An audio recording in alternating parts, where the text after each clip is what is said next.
आज बालनजी प्रधानमन्त्री हुनुभएको छ। बालनजीलाई शुभकामना छ। तपाईँ अघि बढ्नुहोस्, भ्रष्टाचारीलाई कारबाही गर्नुहोस्। दुर्गा प्रसाईले काँध हाल्छ। केपी ओलीले त राम्रो भेटाए। अब शेरबहादुर र आर्जु भागेर कहाँ छन्? अब भागेका हुन् कि के छ उनीहरूको? सिङ्गापुर अहिले पाप कराएको यिनीहरूलाई, अहिले पाप कराएको हो कि? यो 23 गतेको मुद्दामा केपी ओलीलाई पनि ज्यान मुद्दा लाग्नुपर्छ। केपी ओली र रमेश लेखक पक्राउ खानु ठुलो कुरा होइन।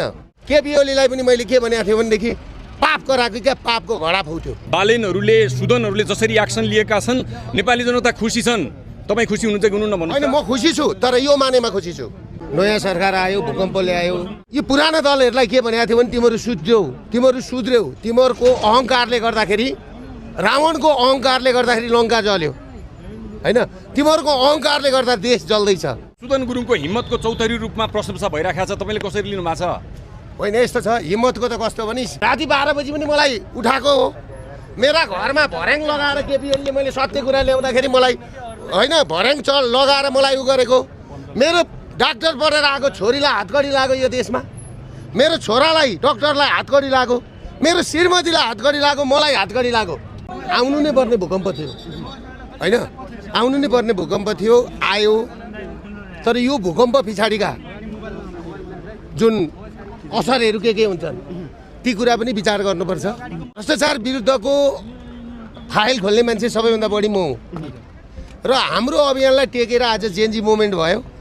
जेएनजी मुभमेन्ट भइसकेपछि जुन हिसाब किताबले सिंहदरबार जस्तो ठाउँमा, सर्वोच्च अदालत जस्तो ठाउँमा, संसद भवन जस्तो ठाउँमा देशभरिका पुलिसहरूका चाहिँ हेडक्वार्टरदेखि चाहिँ वडासम्म र देशभरिको चाहिँ कमसेकम 82 खरबको सम्पत्ति, 75 जना बच्चासहित होइन मान्छेहरूको चाहिँ हत्या भयो र घाइते भए। 2500 भन्दा बढी मान्छेहरू घाइते भएका छन्। यो दुःखको कुरा हो।